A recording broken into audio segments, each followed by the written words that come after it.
전시장들 이름을 한번 봐주세요. 무, 공, 영, 그리고 공백, 그다음에 구멍. 이런 이름들을 보시면 아마 벌써부터 없다라는 거를 드러내고 있다는 거를 좀 느끼셨을 것 같아요. 그러면 이 전시장에 무엇을 숨겨놨을지 출발을 해보겠습니다. 자, 먼저 이스터 에그 찾기 첫 번째는 영을 찾아라입니다. 여기 지금 제가 책 속에 있는 영들의 이미지를 한번 모아가지고 왔는데요. 제일 왼쪽 위가 책의 면지의 일부분이에요. 면지부터 굉장히 많은 영을 숨겨 놓으셨어요.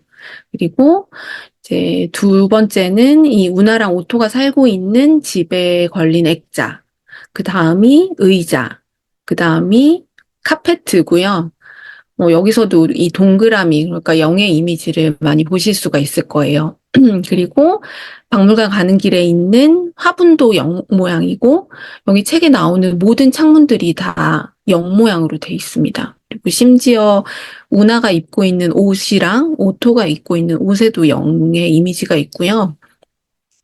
좀 더 놀라운 거는 그 이름에도 알파벳 O, 그러니까 영과 상통하는 이미지를 넣었는데요. 우나 같은 경우에 우리 마음속에는 어떤 꽃이 피어서 그 감정들은 어떤 꽃으로 피어나는지 함께 찾으러 가보도록 하겠습니다.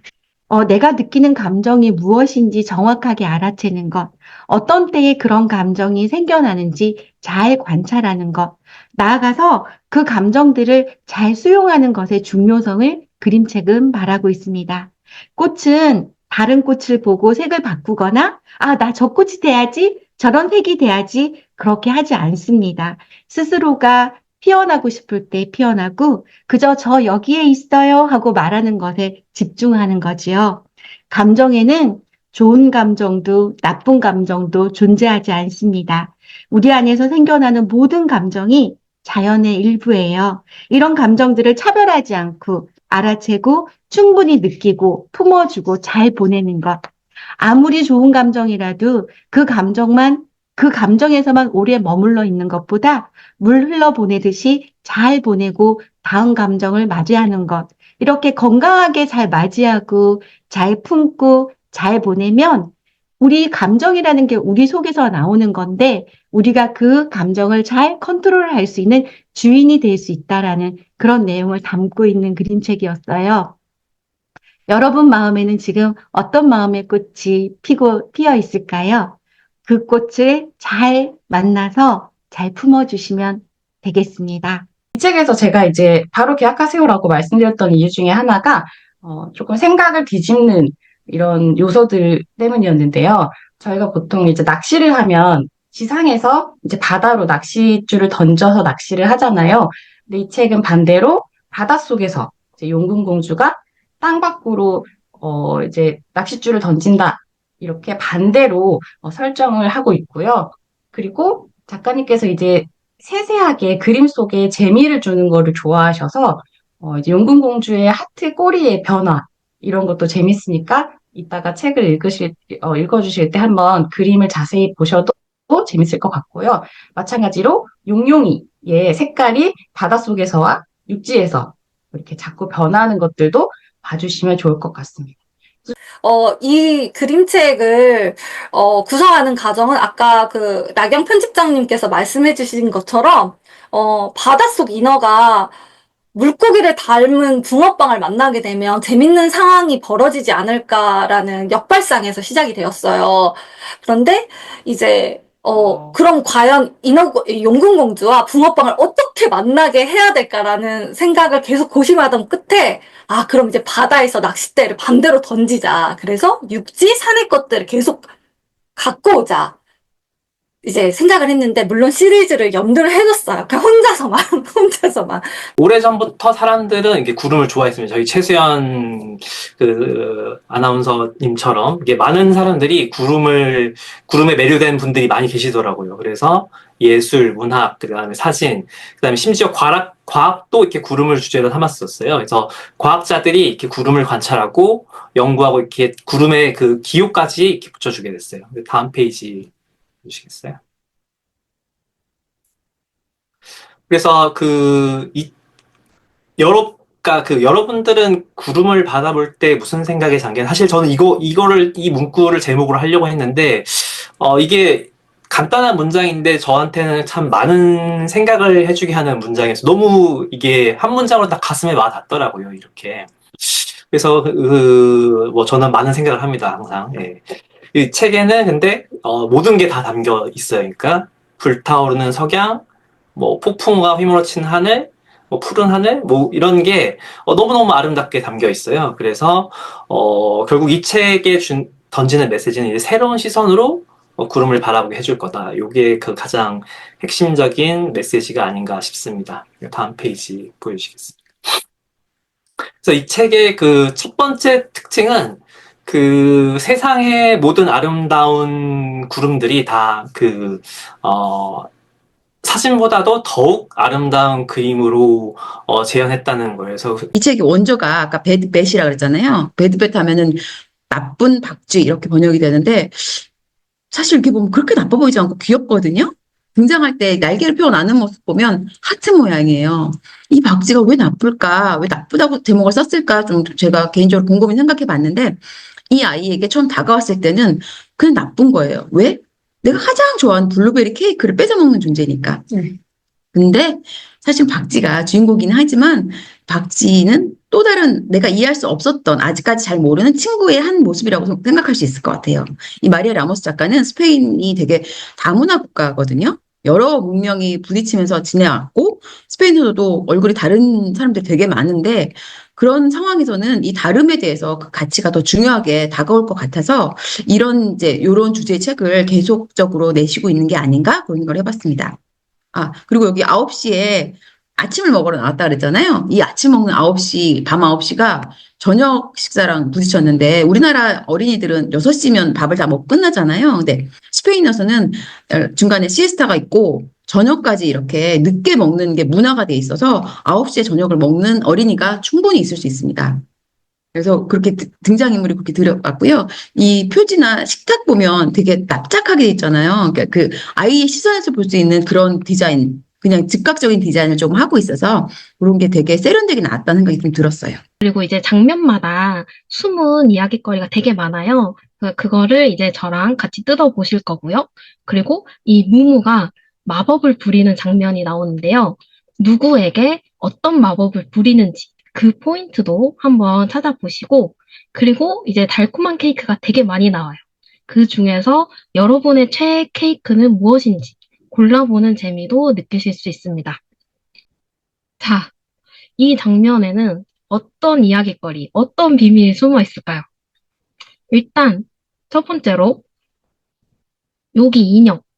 무무랑 완전 똑같이 생겼죠. 그리고 이 장면에서 무무가 사실 마법을 부리고 있어요. 두 가지나 부리고 있는데요. 어디에 있을까요? 일단, 첫 번째는 여기. 이 아이에게 주는 쿠키 포장을 마법으로 하고 있고요. 그리고 또 하나의 마법은, 맞습니다. 유정하 선생님, 함승란 선생님 맞습니다. 도넛이 날아다니고 있습니다.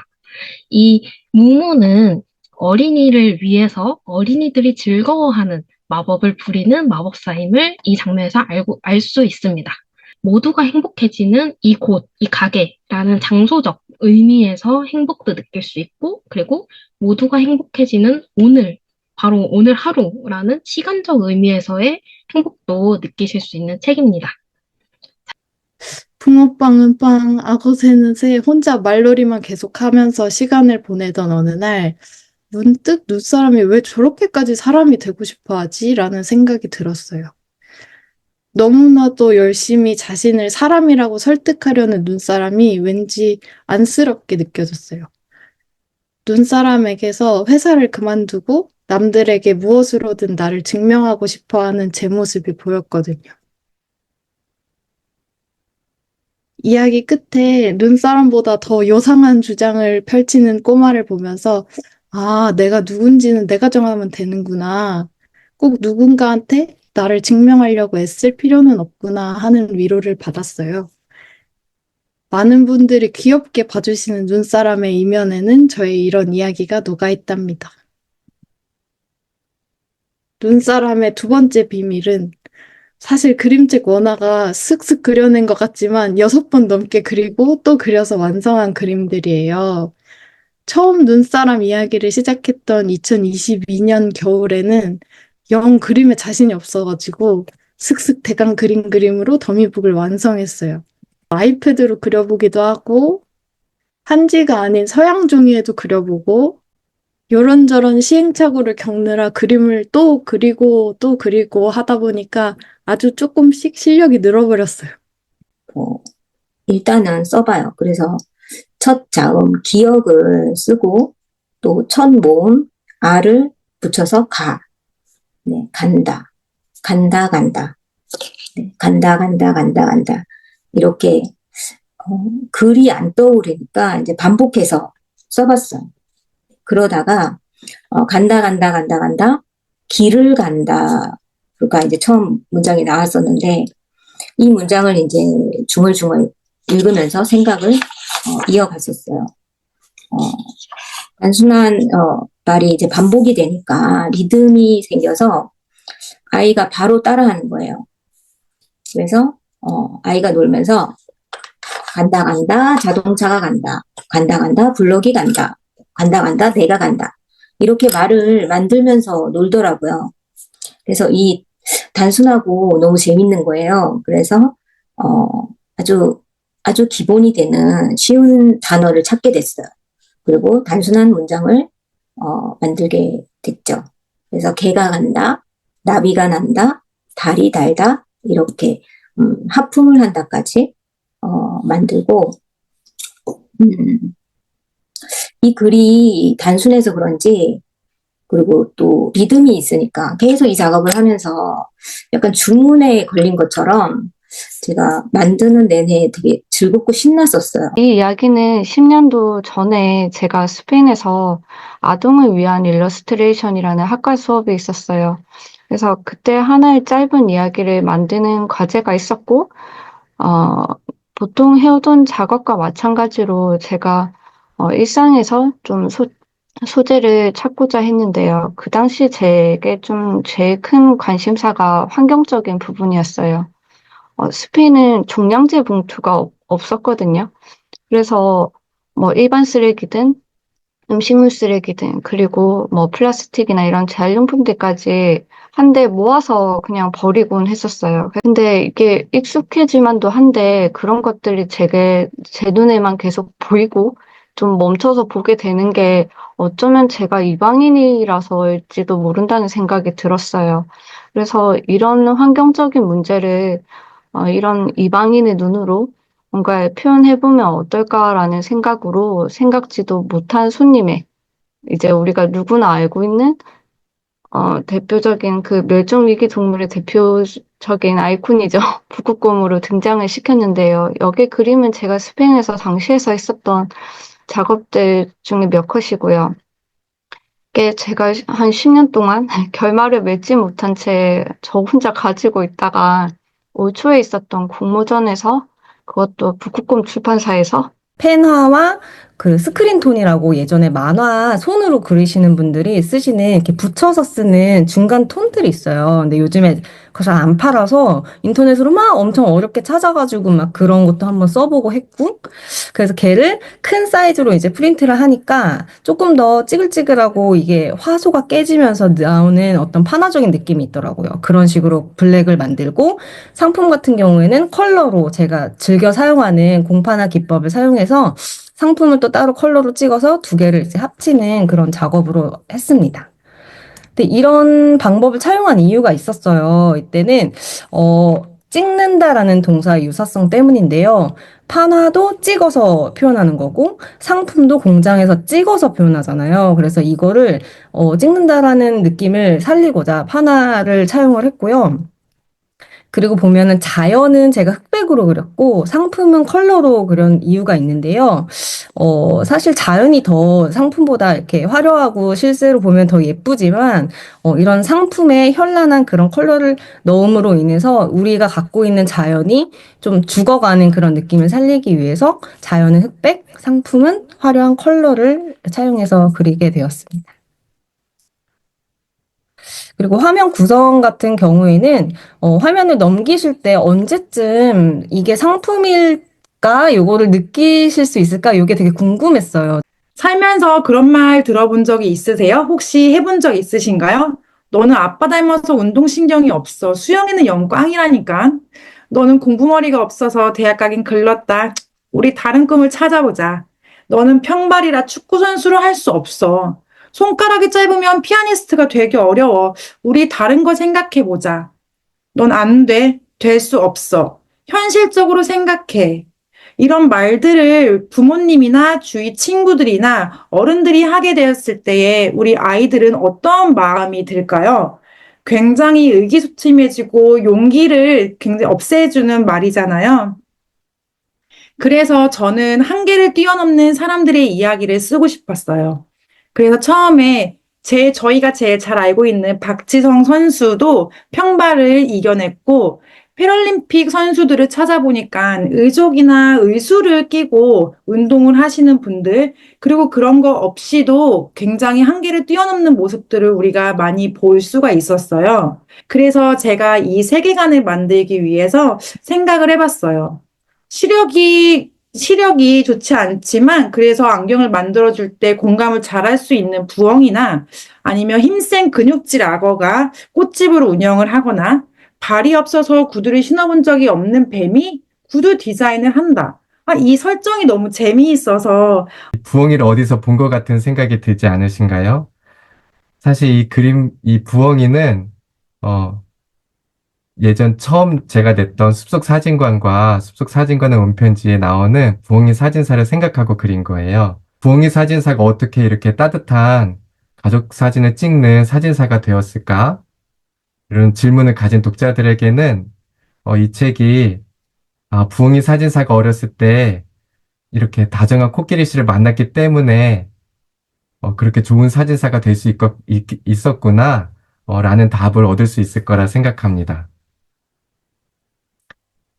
그리고 저는 이 책의 카피를 누군가에게 선물이 되는 삶을 살고 싶었던 다정한 코끼리 씨의 이야기라고 이렇게 생각했어요.